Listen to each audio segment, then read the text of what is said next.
364e épisode des Technos déjà, et déjà le dernier épisode, on va dire, estival, et déjà aussi, on va le dire, dernier épisode de la saison 8, parce qu'on prolonge toujours un peu la saison sur l'été, vous le savez, et donc la semaine prochaine, ce sera la saison 9 des Technos qui redémarrera avec toujours sa ribambelle de chroniqueurs, dont ces deux chiffres ont toujours parti d'ailleurs, ils ne se sont pas désistés, ils ont re-signé pour un an, au moins, Thierry d'un côté, en direct de Suisse, et puis de l'autre Aurélien, en direct de France.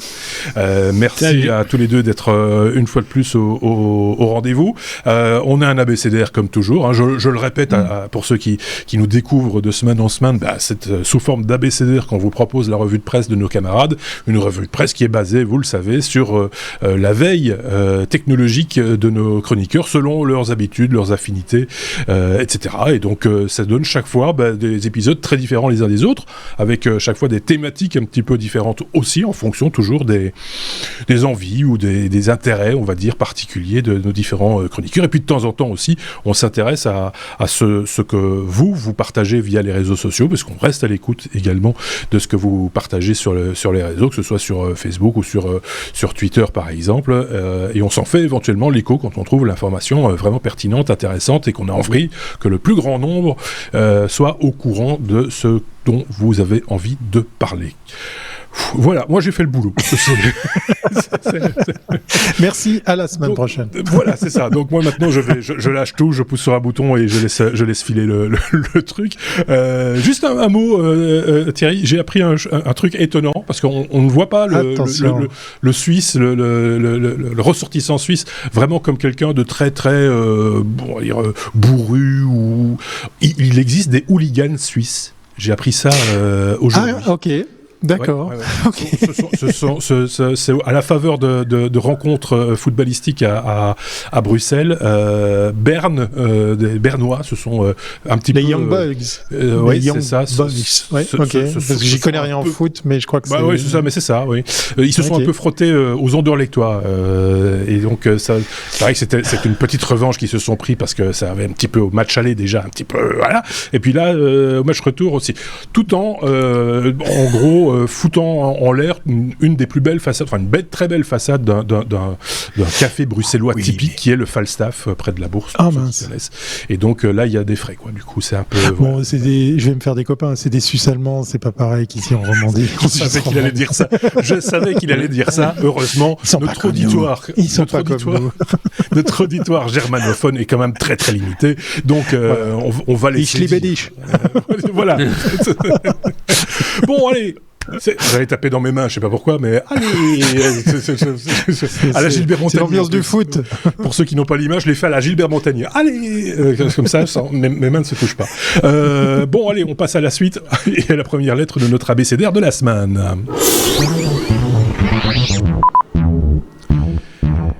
Et on commence pas par la lettre A, on commence directement par la lettre E, comme écologie, Aurélien, et ça c'est bien de l'aborder comme ça. On va parler d'une start-up belge qui se transforme le CO2, ce qui est pas complètement inutile par les temps qui courent, j'ai envie de dire, et qui pourrait être une des nombreuses solutions technologiques à apporter au réchauffement climatique, manifestement.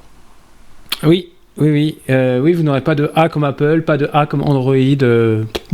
On est en roue libre. Avec Thierry, on est en roue libre. Là. On est des fous. Donc oui, je vais vous parler d'une spin-off de l'université d'Anvers qui s'appelle Oxylum, O-X-Y-L-U-M, si vous cherchez. Et donc, qui fait cette promesse assez folle de transformer le CO2 en produit chimique durable et en produit chimique très très utilisé dans l'industrie. Alors j'ai cherché, il y a un site vitrine d'une page qui vous explique voilà la belle promesse. Moi j'aurais bien aimé avoir un peu plus de détails sur comment ils font. J'ai même cherché à gratter sur le CTO de la boîte pour voir si il avait des publications. Alors il a des publications, mais dans des choses qui sont absolument pas abordables pour le non chimiste que je suis. Oui. Mais donc cette boîte a comme promesse d'avoir un prototype qui transforme ce CO2 en produit chimique pour l'industrie. Et aujourd'hui, ils cherchent à passer au pilote. Alors, le CO2, ils ont un premier procédé qui permet de transformer le CO2 en acide formique, qui est un produit qui est très utilisé dans l'industrie agricole, pharmaceutique et textile. Et aujourd'hui, cet acide, il est produit à partir du gaz naturel. Donc, voilà, si on arrive à prendre un déchet et qu'on le transforme en quelque chose qui est valorisable dans l'industrie parce que c'est une matière première, c'est hyper intéressant. Et alors là, ils travaillent a priori sur leur Graal qui serait de transformer le CO2 en éthylène. L'éthylène, c'est un des composés qui sert à la production des matières plastiques. Donc, et cet éthylène aujourd'hui est produit à partir du pétrole. Donc voilà, c'est encore, ça sera encore. Alors moi, ça me, outre le fait qu'il y a peu d'informations sur la techno qu'ils utilisent, ça me pose plein de questions. Est-ce qu'on va, je sais pas, est-ce qu'on aura un réservoir à CO2 derrière notre voiture pour leur donner? Est-ce que de quoi ils vont, enfin, comment ils vont faire pour récupérer tant de CO2, quels sont les volumes attendus, voilà. Aujourd'hui, il y a très peu de choses. Je vous dis, vous avez sur le one page de la boîte, vous avez le nom du CEO, du CTO, du business developer, ainsi de suite. C'est des gens qui font partie de l'université d'Anvers, mais voilà, quelle techno ils utilisent, on ne sait pas. Et pour l'instant, c'est une belle promesse commerciale. C'est affaire à suivre. Mais... Oui, tout à fait. Et j'ai envie de dire, c'est souvent le cas avec des projets comme ça qui émanent de spin-off, c'est que on est entre la théorie très pointue entre guillemets et la plaquette sympathique de promotion d'un futur produit. Et le lien entre les deux, comment est-ce que il est pas là. La phase d'industrialisation du projet est toujours un peu floue. Et c'est ça qui pour les gens que nous sommes, nous technophiles certes, mais pas chimistes ou pas pointus dans ces domaines-là, ça nous laisse un peu sur notre faim, quoi. Je sais pas ce qu'en pense Thierry. Thierry, il pense que les Belges ils commencent à copier les Suisses parce que c'est l'université de Zurich qui a parlé d'un procédé très similaire, mais eux ils sont venus avec les hooligans. Voilà, ils sont fous, ils ont pété des trucs à Bruxelles. Non, mais ils ont surtout crevé l'écran avec un projet très similaire puisqu'ils veulent récupérer, ils ont une techno pour récupérer dans l'air le CO2 et faire de l'essence de synthèse à partir de tout ça. Donc on n'est pas sur le même usage, voilà. C'est pas pour faire de la matière première, mais de manière générale, j'ai un peu l'impression, quand on parle de CO2, de récupération de CO2, de recyclage quelque part de CO2, c'est une espèce de réversibilité du process, c'est-à-dire qu'on produit du CO2 en faisant brûler des trucs, et puis ou en fabriquant du plastique ou des matériaux, et puis d'un autre côté, quand on le récupère, qu'est-ce qu'on fait avec ? On refait du plastique. Enfin, ceci dit, ça reste du recyclage, et si on peut capter ce CO2, puisque je rappelle que ce CO2 qu'on envoie dans l'atmosphère, il reste, il ne disparaît pas, on accumule, on ne fait qu'accumuler, ça se dissout pas, le CO2, ça reste là. Il y a Aurélien qui veut préciser quelque chose. Oui, mais ça, c'est l'animateur, ça reste moi. Je passe quand j'ai envie. Tu baisses ton bras, ton doigt, Aurélien, tu cesses. Donc, voilà, c'est ce que je voulais dire. Aurélien, vas-y. Mais non, il y avait aussi un truc que je me suis rendu compte il y a quelques années. Je m'étais pas du tout rendu compte des émissions des véhicules. Vous savez que on parle de plusieurs centaines de grammes du kilomètre pour une voiture. Donc imaginez les tonnes que ça fait sur un trajet de vacances, par exemple. Prenons cet exemple-là. Donc je veux dire un trajet Lausanne-Waterloo, par exemple. Oui, voilà, pour les suivre. Pour les casser des... Non, le prochain challenge, c'est les pneus. Oui, aussi. Parce que... pneus, c'est fou, parce que... On est d'accord, mais on n'arrivait pas à concrétiser. On est d'accord, mais on est sur le CO2. Et les pneus, ça produit des particules fines, mais pas du CO2. Enfin, la fabrication du pneu, oui, mais pas l'effritement du pneu sur la route. Donc ici, c'est quand même, ça reste de la pollution, on est tout à fait d'accord, mais c'est pas le même projet, quoi. J'ai envie de dire. Mais c'est vrai que tu as raison, ça fait partie des problématiques de pollution du véhicule, qu'il soit automobile, camion, bus ou que sais-je. On a fait le tour d'Oxylum. Oxylum, c'est le nom de cette start-up maintenant, du coup, oxylum.com. On vous met de toute façon les liens vers les articles et les sources de de nos petits camarades. Vous retrouvez tous ces liens, évidemment, sur notre site lestechno.be ou en description de ce podcast. N'hésitez pas à aller jeter, enfin de cet épisode de podcast, n'hésitez pas à aller cliquer, jeter un œil.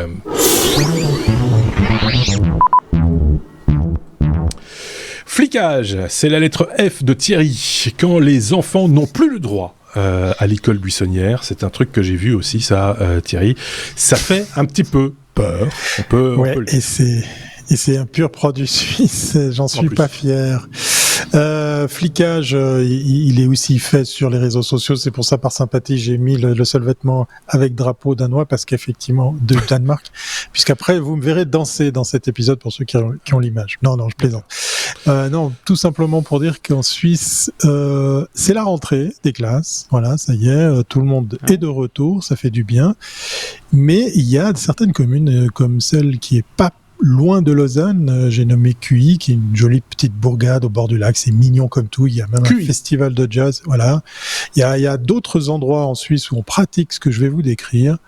C'est que les enfants, dès qu'ils montent à bord du car scolaire, vous savez, ils sont équipés ici alors je parle des plus jeunes, des très jeunes, ils ont une espèce de gilet jaune pour bien les voir si jamais, effectivement, vous aviez une mauvaise vue.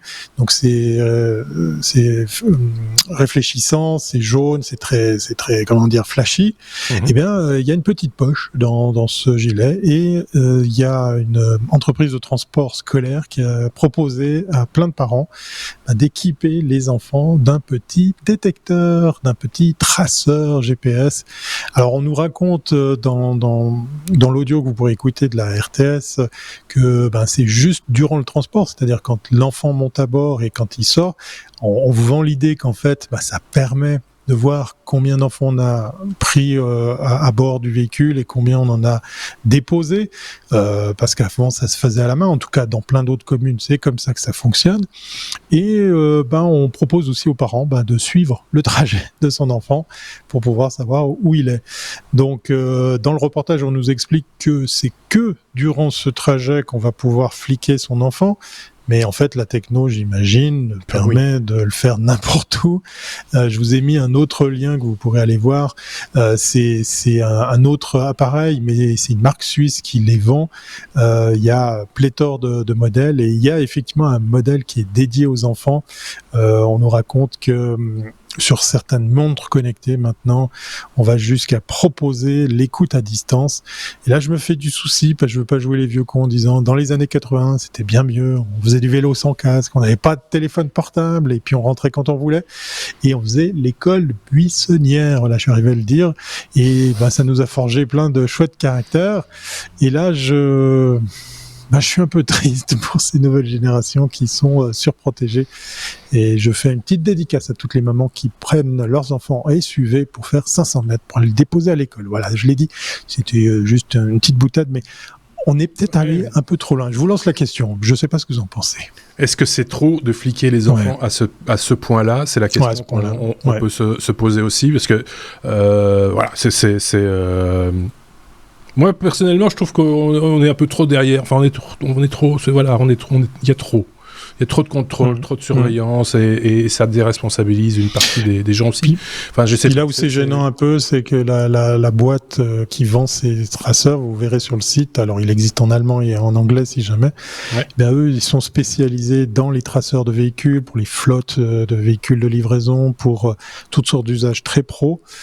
Et ils ont cette gamme pour les plus jeunes, si je puis m'exprimer ainsi. C'est un peu dérangeant. Moi, je sais pas, je suis pas à l'aise avec ça. Alors, dans le petit reportage, pour terminer, on nous raconte qu'il y a quand même une dizaine de personnes, une dizaine de parents qui ont dit non, nous on veut pas ça sur notre enfant. Voilà. Ça, j'imagine. Il y a de l'espoir.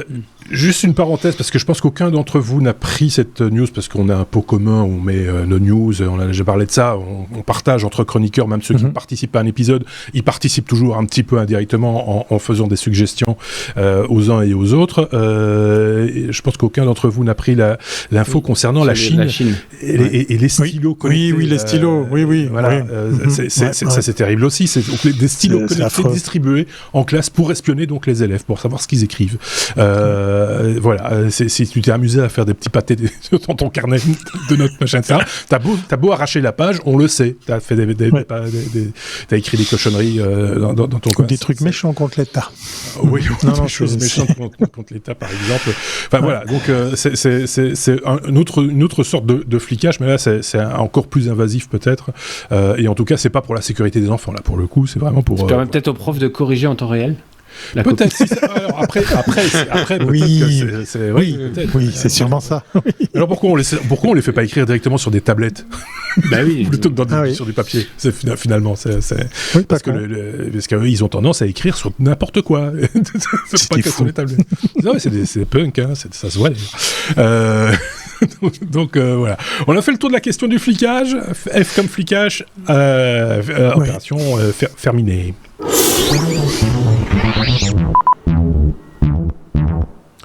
La lettre I comme Internet. Ça ne marchera pas ce truc-là. Aurélien. Nous allons parler des Internets. Splinternet. Oui. Splinternet, ou les craintes d'Internet en morceaux. C'est ça. Voilà. Je suis sûr que tu n'avais jamais entendu le mot. Le terme, non, je ne le connaissais pas. Moi non plus. Voilà. Donc c'est pour ça que je voulais en parler. Voilà. Donc c'est un nouveau mot de notre vocabulaire, le Splinternet. Le Splinternet. Okay. Et ben le Splinternet, pour mes bons amis, sachez que c'est un mot qui veut dire, enfin qui est l'acronyme de Splinter, éclat, fragment et d'Internet. Et donc c'est le fait que Internet devient de plus en plus fragmenté. Ouais. Mis en silo, verticaux. Ouais. Okay.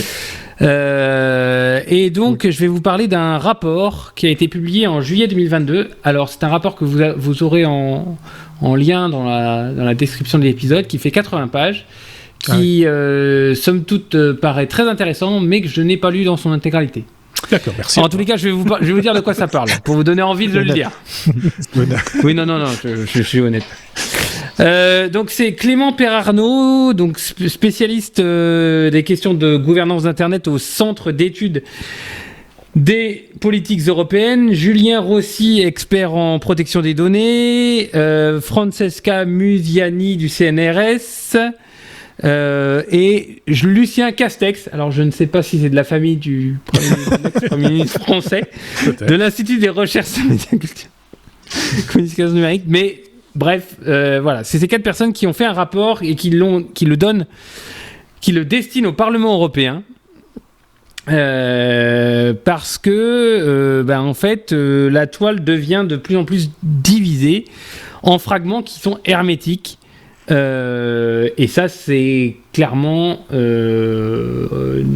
en désaccord avec ce qu'est Internet, le principe même d'Internet au début. Ouais. Alors c'est lié à quoi ? C'est lié, d'après le rapport, aux rivalités qu'il y a entre les États-Unis, la Russie, la Chine et l'Union européenne. Et où chacun a compris que d'imposer ces standards technologiques, alors attention, ces standards technologiques, je vais en parler plus loin, ça va des infrastructures aux protocoles qu'on utilise, aux aspects linguistiques. Chacun cherche à imposer ces standards technologiques. C'est un moyen d'imposer ses valeurs.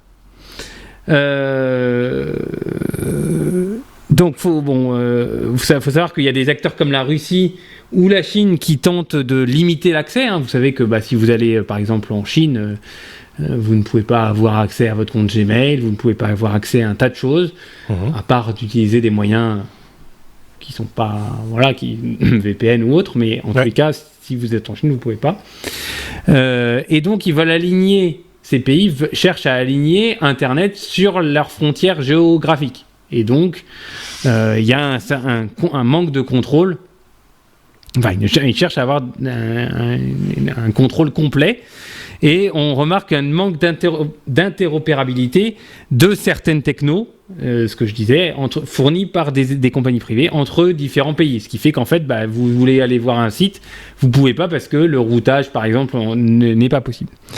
Donc, donc en Russie, ils cherchent à imposer RUNET, Russianet, qui est un tout. Au Cambodge, c'est pareil. Il faut savoir qu'en Cambodge, le trafic national n'est pas sur les mêmes le même réseau que le trafic qui va vers l'international. Donc tout est contrôlé et voilà. Alors le rapport mentionne aussi que Google, qui entre guillemets semble être en train de bâtir une infrastructure technologique indépendante, a priori Google chercherait à avoir des serveurs bien à eux, des façons de router bien à eux, pour justement essayer quand vous utiliserez Google, vous n'aurez pas accès à tout, ou tout ne sera pas accessible. Ensuite, il y a l'histoire des silos linguistiques. Il faut savoir qu'aujourd'hui, tous les caractères qui sont non latins, les gens qui écrivent et qui parlent une langue qui n'est pas écrite en caractère latine, il y a aussi des filtres. Des filtres technologiques qui font que on peut pas écrire une adresse avec des caractères non latins. Autre chose qui m'a interpellé, vous savez qu'il y a le RGPD, on en a beaucoup parlé, qui a été mis en place en mai 2018. Il faut savoir que si, par exemple, d'Europe, vous cherchez à aller voir un site aux US, et que le site US, il s'est dit, moi, j'en ai rien à carrer du RGPD, le site va... vous n'aurez pas accès à ce site-là. Parce que le site, il va rejeter l'IP qui vient de l'Europe pour ne pas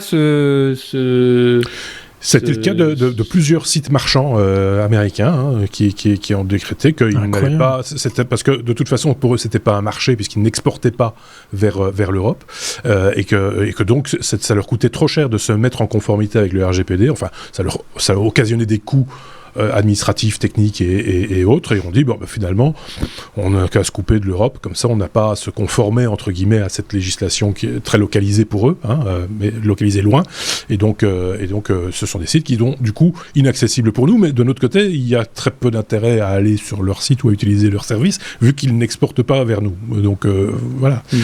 Mais en même temps c'est vrai que ça fait partie de ce qu'on appelle maintenant le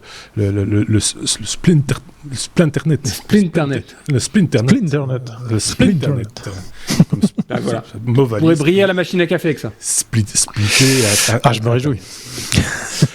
Oui, ça va être super. En tous les cas, le rapport là qui est accessible permettra à la Commission européenne de légiférer certainement sur certains aspects de ça. Mais voilà, est-ce que à terme, ils peuvent influencer le truc? C'est pas facile. Moi, je pense que chaque pays est souverain et aura toujours tendance à se fermer ou à s'ouvrir. Enfin, tout dépend du type de société dans laquelle on se trouve et quels sont les intérêts aussi économiques de ces pays, etc., etc.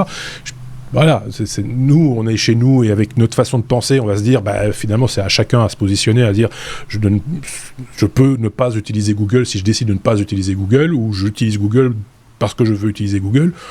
Je dis Google, ça pourrait être n'importe quoi d'autre, mais voilà, nous, on a cette liberté-là, d'autres ne l'ont pas, pour plein de raisons, et pas toujours les plus avouables d'ailleurs, mais c'est comme ça. On ne peut pas imposer... notre façon de voir, je pense, mais là on rentre dans un tout autre débat, mais ça reste compliqué, quoi. Ça reste compliqué. Ce qu'on pense Thierry, peut-être pas Thierry. Moi, chaque fois, ces limitations par pays me fait penser à un retour en arrière. J'ai cette image des premières fois où j'ai bricolé. Tu sais, tu prends deux boîtes de conserve vides, une ficelle tendue, et voilà, tu réinventes le téléphone. Donc, je sais pas, c'est un peu comme à la Corée du Nord, je sais pas ce qu'ils ont sur leur Internet, ça doit être bien triste, l'offre doit être vraiment tellement limitée que ça laisse songeur d'être chez nous. Chez soi, je veux dire, c'est bizarre. Mais très intéressant qu'ils aient en effet un rapport maintenant, comment après appliquer des mesures. Oui, c'est intéressant de voir quelles sont les différences aussi, parce qu'il y a des pays, on s'imagine même pas qu'il y ait cet esprit de fermeture. On voit de temps en temps des rapports émerger avec regardez, tel pays s'est fermé de l'internet pendant X temps, parce que des fois c'est ponctuel aussi en fonction d'une élection, à la faveur d'une élection, etc. Pour ne pas avoir d'ingérence peut-être dans leurs affaires internes ou pas se laisser influencer par des groupes de pression qui viendraient de l'étranger. Ils ferment leur internet pendant une période donnée. C'est des choses, c'est c'est quand même... Nous, on est chez nous, on se dit c'est facile, Internet, on allume l'interrupteur, c'est bon, là, on a tout ce qu'on veut.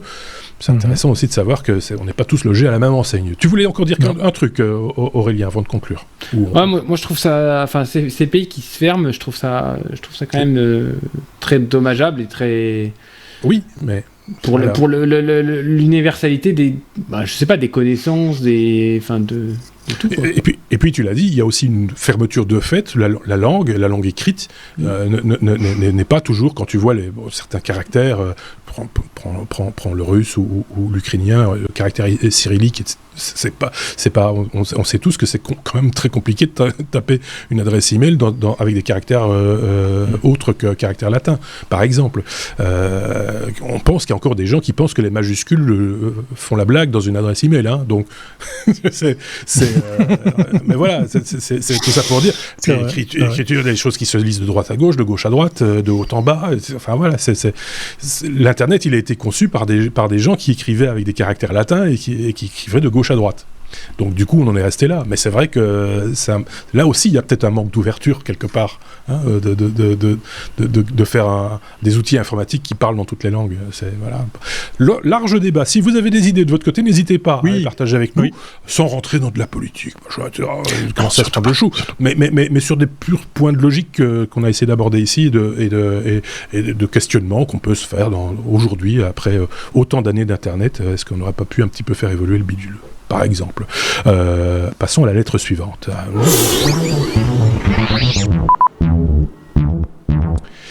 M comme Microlino. Je ne sais pas pourquoi je prends l'accent italien, parce que je vois toujours des I et des O. C'est comme Lavabi pour faire pipo, par exemple. Quand la seule voiture suisse se fait copier. Ça, c'est moche, Thierry. Vous aviez un truc à vous. C'est pour ça qu'on vous envoie des hooligans, mais c'est même pas le bon pays, puisque c'est les Allemands en question qui sont les copieurs. Oui, alors on avait une voiture, mais avant de parler de cette voiture, si je vous dis à tous les deux micro, ça vous évoque quoi ? Le micro. Oui. Voilà, d'accord. Ou la micra voilà. On continue, on cherche encore un petit peu. Vous avez dans votre mémoire, je suis sûr que vous avez même en tête le logo qui va avec. Ah bon ? Micro, c'était la marque de ces fameuses trottinettes pliables, parce qu'effectivement, il y a eu une ère l'arrivée sur le marché de ces fameuses trottinettes sans moteur électrique. Hein, je parle un temps où on faisait aller nos muscles. Et il y avait deux frangins zurichois qui avaient monté cette marque, qui existe toujours, qui ont cartonné, puisqu'on a trouvé leurs trottinettes un peu partout. Malheureusement, comme ils les fabriquaient dans d'autres pays que la Suisse, eh bien, très vite, le concept s'est retrouvé à être partout, mais à la base, c'était une idée toute simple, c'était de réinventer la trottinette qui se pliait. Alors, ils sont allés plus loin, ils ont enfin fait grandir cette trottinette avec la Microlino. C'est une voiture, on pourrait lui trouver des airs de Messerschmitt, hein, cette voiture dans laquelle on rentrait par l'avant. Hein, c'était la porte à l'avant qui abritait le volant. Un petit exercice de style, mais là, Messerschmitt, elle avait pas 4 roues, elle en avait 3. Voilà. La voiture également du personnage principal dans Brasil, si je puis me permettre. Oui, et aussi un très beau clip de Dépêche Mode, si jamais. Behind the Wheel, voilà, allez voir sur votre YouTube préféré. Celle-ci, elle a pas 3 roues, elle a 4 roues. Elle est inspirée d'un modèle italien qui est maintenant tombé dans le domaine public. Et voilà, pour 15 000 francs suisses, vous avez une voiture électrique qui est assez sympa, qui a un joli petit look. Les rétroviseurs sont à la fois les phares et les rétroviseurs. Les rétroviseurs sont à la fois les freins. Les rétroviseurs. Le volant sert aussi de roue. Non. Elle a un petit air sympa avec ses phares tout mignon, mais derrière ces phares, effectivement, je vais m'exprimer correctement, ce sont aussi les rétroviseurs. Elle a une ligne assez sympathique. Urbaine. Si vous allez sur le site, vous reconnaîtrez le fameux logo de micro des trottinettes. Elle fait penser à ces petites voitures sans permis aussi. Hein, Oui, il y a plein de choses comme ça qui font penser effectivement à des choses qu'on a déjà vues. Alors eux, ils n'ont jamais caché le fait que on s'inspirait d'un design et d'un modèle dont les roues arrière sont plus étroites qu'à l'avant, puisqu'on rentre à l'avant, puisqu'on s'installe, on peut aller à deux. Tout le train arrière, en fait, qui est plus étroit. C'est tout le train arrière qui est...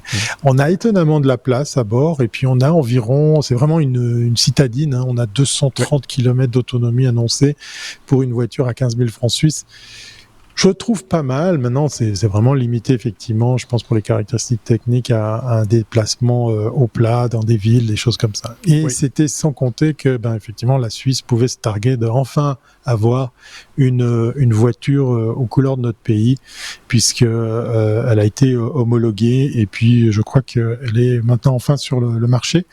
Mais c'était sans compter nos amis allemands qui ont... comment dire, allègrement copier la chose. Elle a des airs quand même vachement similaires. Elle s'appelle différemment, forcément. Je vais pas leur faire de la pub parce que j'ai trouvé un petit peu méchant. On va reparler de ces voitures petit format dans le bonus, puisque bien évidemment je suis venu avec un sujet van life, mais je vais vous parler de petites voitures, de petits modèles.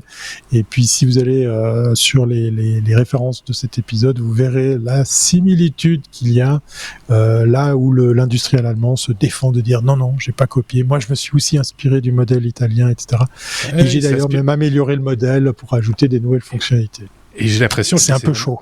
Voilà. Il s'est même inspiré, c'est la bleue et blanche là que j'ai sous les yeux. Oui, exactement. Il s'est un petit peu inspiré de l'avant d'un autre véhicule allemand, si je puis dire. Oui.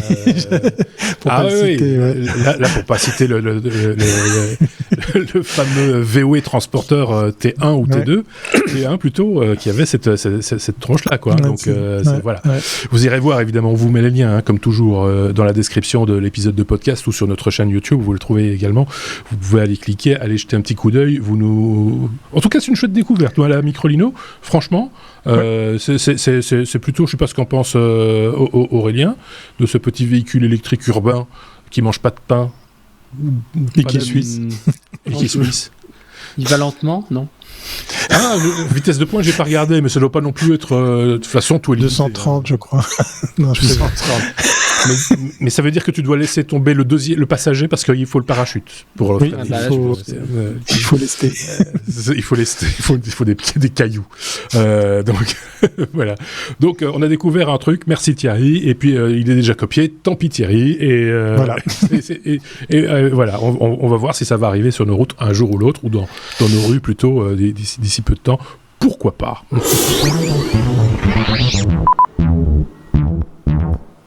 On en est déjà à la lettre O comme orange, Aurélien.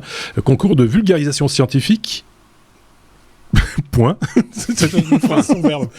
Concours de vulgarisation scientifique, je le refais. Du coup, expliquer sa thèse en 3 minutes. Ça, c'est pas simple, par contre, j'imagine.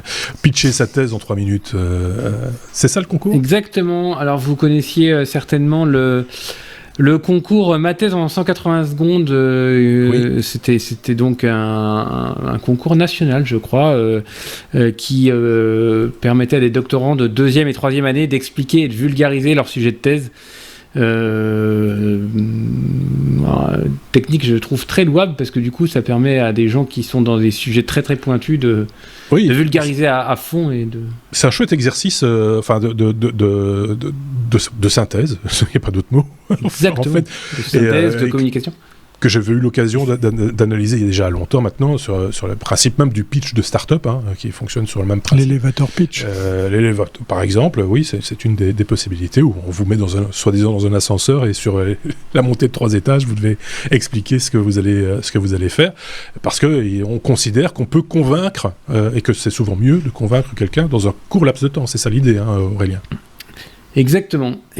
Donc là, c'est Orange, en fait, qui se fait un petit coup de pub, mais je trouvais que c'était... Ah, c'est Orange, quoi. C'est Orange... l'entreprise française de télécommunications. Ok. Donc, qui a sélectionné 10 candidats le 18 juillet, et donc il y aura cette fameuse finale le 19 octobre. Sortez vos agendas, même dans les sujets à venir, il y a plein de dates à retenir. D'accord. J'ai mis mon agenda. Voilà, donc ils vont devoir pitcher. Alors l'animateur a décidé de flinguer ton thème. Ouais, j'ai vu. Vas-y, Aurélien, moi je t'écoute, je suis à fond. Donc il il faut pitcher dans le cadre donc le 19 octobre dans le cadre du salon de la recherche et de l'innovation Orange.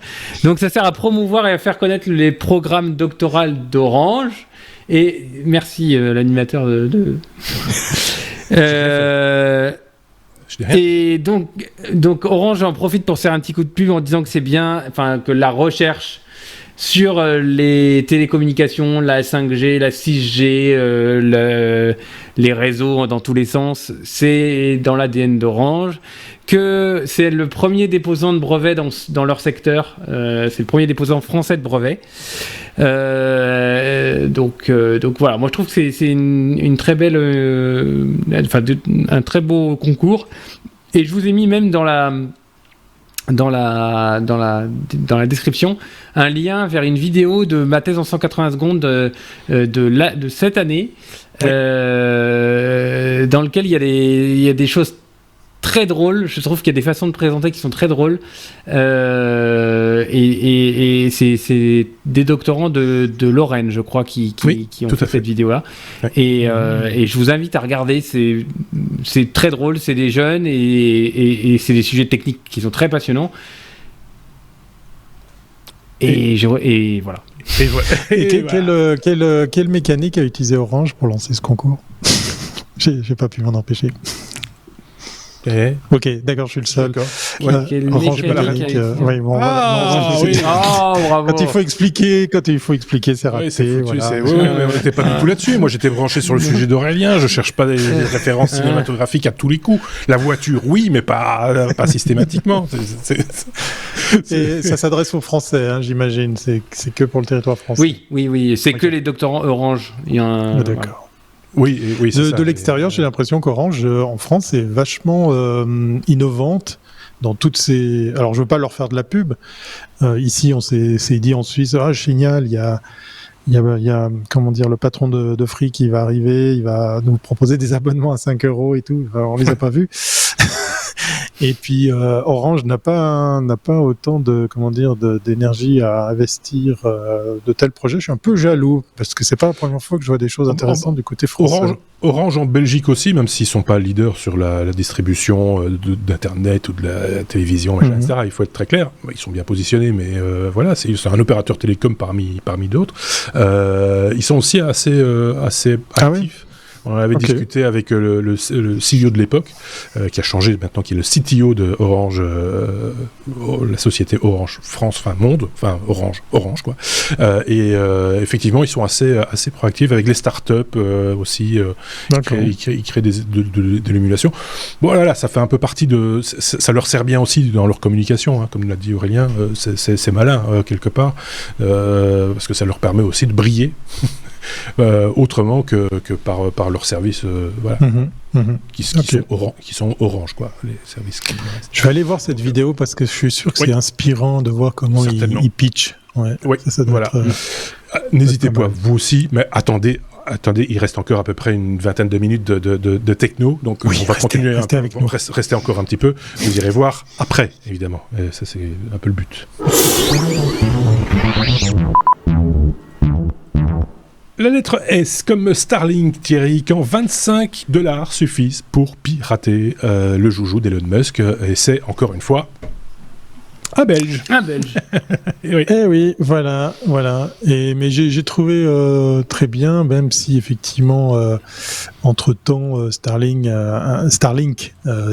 s'est fendu de communiqués et puis de correctifs, mais en gros, on y arrive toujours. Pour faire super simple, le monsieur documente en partie, il vous donne pas toutes les clés, comment il a réussi avec un dispositif qu'on peut se procurer facilement à interfacer ces fameux Starlink Dish, donc en fait la soucoupe, l'antenne qui va vous permettre de capter la parabole qui est assez plate en fait, je trouve, pour pouvoir voir ce qui s'y passe, parce que effectivement c'est un petit peu un système fermé. Petite parenthèse, ici en Suisse, je vois sur les réseaux sociaux de gens de plus en plus qui sont un peu, entre l'émerveillement et l'agacement en faisant des photos de nuit, puisque on commence à voir effectivement dans le ciel ces chapelets de lumière de satellites. C'est vrai que c'est un côté un peu flippant de savoir qu'il y en aura encore plus qui vont se balader au-dessus de nos têtes. Donc le monsieur, il a dépioté une de ses antennes et il a réussi à créer alors ce que dit le reportage aussi que je vous ai mis, un court-circuit, mais en fait il arrive à créer une surtension pendant laquelle il y a un laps de temps assez long pour en fait passer outre le process de contrôle, un peu comme ça se fait sur certaines machines. Quand on la démarre, elle regarde si elle a tout à disposition, si c'est bien ces petits qu'elle a comme ça sous la main, pour être sûr que ce qu'elle démarre est pas, vérolé ou compromis parce qu'il y aurait d'autres installations qui auraient été faites.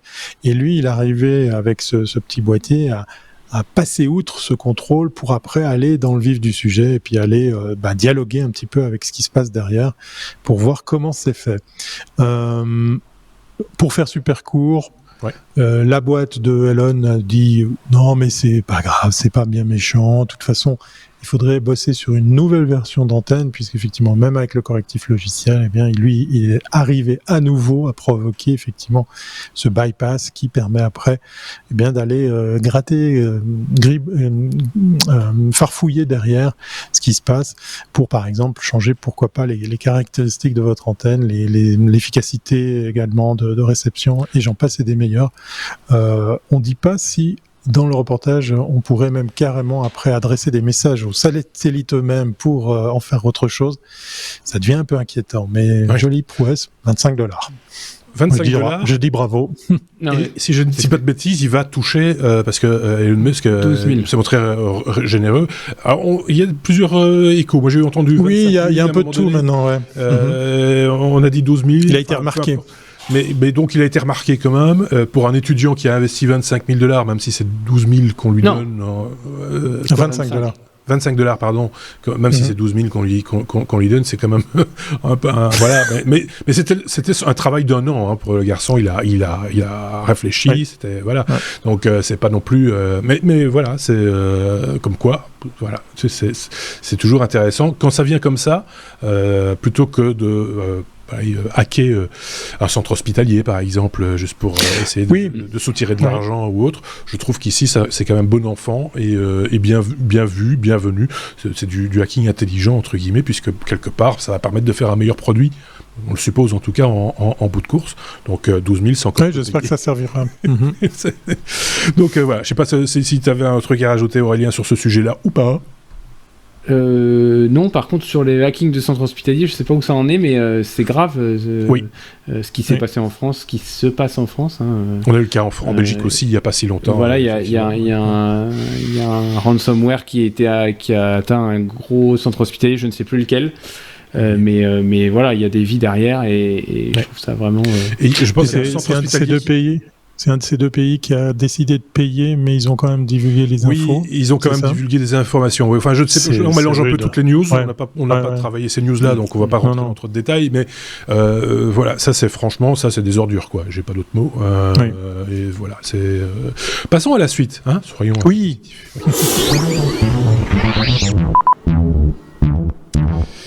La lettre S comme SLS, on va garder de la hauteur en même temps. Après Elon Musk, on va parler du lancement d'Artemis, Aurélien, prévu le 29 août. Nous enregistrons aujourd'hui 25 août. Donc c'est dans pas longtemps. C'est lundi. C'est lundi. Jour de sortie du bonus. Le bonus sortira lundi. Excellent. Donc, voilà. Excellent. Le lundi au soleil, c'est quelque chose qu'on aura avec Artemis peut-être. C'est à la Lune, mais pas au Soleil. Ah, j'ai demandé à la Lune, mais enfin bref. Exactement. Ok. Donc le 29 août à 14h, je crois, autour de 14h, il y a le lancement le lanceur SLS va lancer une capsule Orion en direction de la Lune. Donc ça sera sans pilote, la capsule sera vide, il n'y aura que des mannequins instrumentés dedans. Ouais. Et l'objectif, c'est d'aller sur la Lune avec des vrais gens d'ici 2026. Donc, depuis décembre 72, personne n'y avait été, ni était allé. Ils vont utiliser quand même la même trajectoire, parce que finalement, d'Apollo, puisque finalement la Lune c'est la Lune, la Terre c'est la Terre, donc entre les deux, voilà. Ouais. Là, le but c'est de tester la capacité du lanceur et de la capsule. Je l'ai dit, et donc il y aura un vol habité, mais qui ne se posera pas sur la Lune en 2024, avec des gens dedans, mais ils reviendront. Et en 2026, a priori, ils veulent allunir des gens sur l'astre Sélène. J'ai aussi appris un mot, l'astre Sélène, je ne sais pas si vous saviez. Ah bon, Sélène, c'est tout ce qui concerne la Lune. S-E accent aigu, L-E accent grave N-E. Voilà, j'avais pas un truc. On apprend des trucs en faisant les technos. Hein, mais oui. C'est toujours donc, il y aura au Scrabble. Ouais, pardon. C'est vrai. 29 points. Saison 9, on sera plus dissipé du tout. C'est les vacances encore. C'est pour donc, ça. si vous voulez voir ça en direct, il y aura. J'ai épinglé un article de Futura Science. Oui. Il y aura un live directement sur Futura à 13h45 avec des personnalités du monde de la presse aérospatiale. Il y aura des spécialistes. Ouais. Voilà, des spécialistes. Alors, en fait, il n'y a pas trace dans l'article des tentatives. Je pense qu'on va parler de tentatives qui avaient eu par les Chinois ou les Russes il y a quelques mois, c'est plus que des tentatives. Il y a eu des sont posées. Et il y a eu des tentatives, et plus que des tentatives russes à l'époque soviétique, puisqu'ils c'était les premiers à déposer un objet sur la Lune, en l'occurrence un véhicule télécommandé. Et ensuite, il y a eu des tentatives, et pas que des tentatives d'ailleurs. Plus tard, les plus proches de nous, les Chinois, effectivement, ont également des visées lunaires. Je pense qu'ils ont posé un objet sur la face cachée de la Lune tout dernièrement, ou en tout cas l'année passée. Enfin, bref, voilà, la Lune est entre guillemets envisagée. Oui, voilà, c'est l'idée. C'est ça, quoi. En fait, je comprends. Enfin, quelle est. Alors ça. L'utilité de tout ça.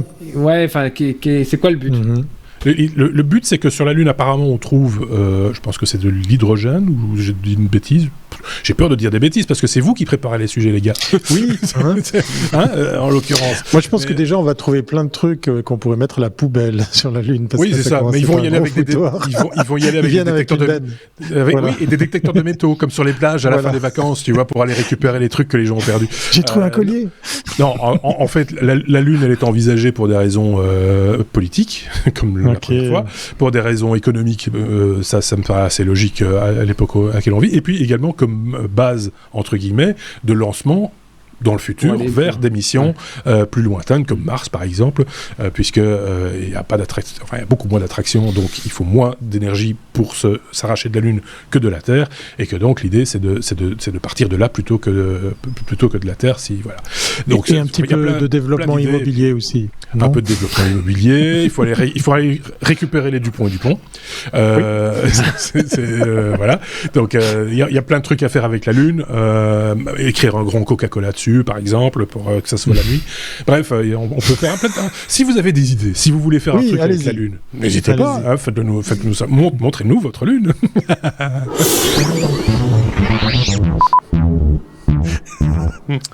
C'est la chaleur, hein. Il fait trop chaud. Oui, oulala. Lettre W, ça marque la fin d'un épisode en général. Le W comme un oui mais non, Thierry. Oui mais non, je le rappelle, le principe chez les technos, le oui mais non, c'est un mot qu'on a inventé, il faut être très clair, mais c'est l'information technologique, certes, mais improbable. Mais technologique, certes, mais improbable. Mais technologique. Mais improbable. Quand tout New York regarde House of the Dragon, ça c'est le préquel du Seigneur des Anneaux qui vient de sortir, en fait. Non, c'est le préquel de Game of Thrones. Oh pardon, oui, de Game of Thrones. Oui, parce que autrement tu vas te faire incendier. Oui, non, je n'ai regardé aucun des deux. Alors on va pas parler de la série parce que je pense que vous avez tous vu passer le phénomène. Moi je suis très fier parce que j'ai mon Aurélien, j'ai mon Marc, je suis encore en pause estivale avant la reprise de la saison 9. Donc c'est mon premier oui mais non, donc j'ai pas pu m'en empêcher. Oui, vous verrez dans le lien que j'ai épinglé, c'est un terme que j'ai volé à Aurélien, épinglé, c'est joli. Je vous ai mis une vidéo d'un New-Yorkais qui s'est dit bah tiens, il y a tout un immeuble qui regarde en même temps la sortie des premiers épisodes de effectivement House of the Dragon, qui est le préquel. Ça se passe 200 ans avant l'histoire qu'on connaît ou que vous avez vu peut-être passer il y a presque 10 ans maintenant avec Game of Thrones. En tout cas, une série qui a été étalée sur 9 ans. C'est peut-être pas il y a 10 ans, mais il y a 9 ans de série. Préquel qu'on raconte comme étant bien fichu, etc. Je vais pas m'improviser ici, critique cinématographique. Mais c'est assez marrant parce que je vous invite à aller voir la vidéo sur la chaîne YouTube de The Independent qui a épinglé cette vidéo. Et il y a pléthore de commentaires pour dire ouais non mais attends, c'est pas un immeuble d'habitation parce que en gros vous voyez toutes les lumières réagir au même moment dans tous les appartes. Donc le soir de la diffusion de cet épisode. Et puis dans les commentaires, il y a quelqu'un, et c'est pas le journal qui le dit, c'est carrément des internautes, la force de la communauté, qui dit non mais les gars, c'est pas une maison d'habitation à New York, c'est les bureaux de la maison de prod du média qui diffuse cet épisode et ils ont simplement laissé les écrans allumés. Donc voilà, c'est probablement pas effectivement des habitants, mais ça me faisait sourire et puis c'est marrant de voir que tout d'un coup il y a plein d'apparts qui réagissent en même temps. On aurait pu faire une scénographie assez sympathique, mais non, c'est juste des gens qui ont décidé de consommer de l'électricité pour rien, puisqu'il y a probablement personne dans les bureaux à cette heure-ci. Oui, c'est ça. Mais ce que je trouve dommage, c'est que c'est de nouveau, on dépense de l'énergie, et c'est vraiment pas malin, entre guillemets. Prenons un peu le temps. Vous avez des boîtiers médiamétrie ? Non, je pense pas. Ah oui, peut-être qu'ils gonflent. Alors c'est vrai que, alors merci Aurélien, parce que c'est vrai que les serveurs ils sont en train de souffrir, parce qu'on peut voir ça en VOD.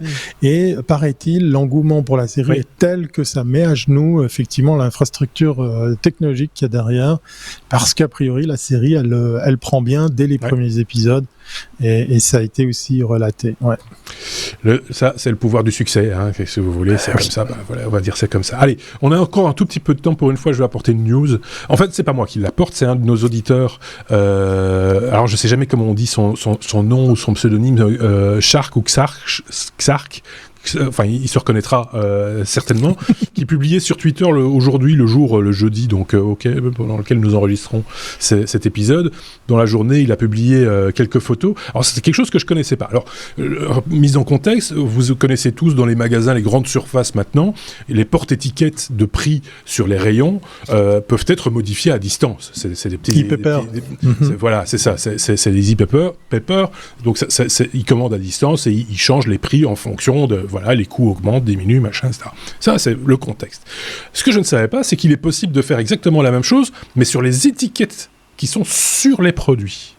Vous me suivez ? Donc, sur l'étiquette du produit, le prix peut changer également. J'ai été étonné par ça. Apparemment, il y a des magasins qui font ça. Si, monsieur. Si, je vais vous montrer ça tout de suite. Merci Xark pour l'info, en l'occurrence. C'est-à-dire qu'ils ont... c'est une caméra qui lit un QR code qui est sur l'étiquette sur lequel il devrait normalement y avoir le prix. Et il y a un vidéoprojecteur au plafond qui projette le prix précisément sur l'étiquette du produit en question. Et donc, c'est assez impressionnant. Donc, je vous montre, là, on ne voit rien. Il y a, pour ceux qui ont c'est tout blanc. C'est tout blanc. Si on regarde un peu plus loin, alors vous allez peut-être le deviner sous le QR code, on voit qu'effectivement, il y a un prix qui est affiché en vert clair. Donc, c'est de la lumière qui affiche le prix au poids, au kilo, et le prix, en l'occurrence, du produit en question, qui est projeté dynamiquement forcément sur l'étiquette l'étiquette en question dans une zone libre, et au plafond vous avez des projecteurs et des caméras qui scrutent le rayon. Là c'est du poisson, donc c'est dans un espèce de frigo ouvert comme qui a mis à disposition les produits des clients, et donc le prix est projeté depuis le haut vers le bas sur l'étiquette, et on peut, c'est peut-être pas très visible, mais je vous invite à suivre le compte de Xark. Salut. Et donc il nous a mis les prix du dos de lieu noir sans arrêt et voilà, j'ai trouvé ça assez impressionnant technologiquement, mais comme il le fait remarquer de manière très pertinente, ça consomme quand même de manière excessive de l'électricité, ces projecteurs. Oui, puis, puis on est parti pour le prix à la tête du client aussi, avec un truc comme ça. Donc le compte de notre ami c'est @xhark. C'est Shark. Shark, voilà. Merci. Suivez-nous, c'est sur Twitter, et on le salue au passage. Oui, merci pour des informations très pertinentes, et qu'il n'hésite pas à également partager les épisodes des Techno comme il le fait de temps en temps, ou à commenter nos épisodes, par exemple, ou nos hors-séries, ou que sais-je. Voilà, je voulais quand même glisser ce petit truc. Je sais pas si tu avais déjà vu ça, Aurélien, quelque part, où tu avais entendu parler de ce machin-là. Apparemment, je ne connais pas cette enseigne Grand Frais. C'est français, ça. Ils doivent vendre du français, oui, c'est quelque chose comme ça. Et évidemment, beaucoup ont déjà lancé des commentaires. Je vous passe les détails des commentaires. On est sur Twitter, évidemment, et il y a du monde. Et donc voilà. Je pense qu'on a bien fait le tour de la machin.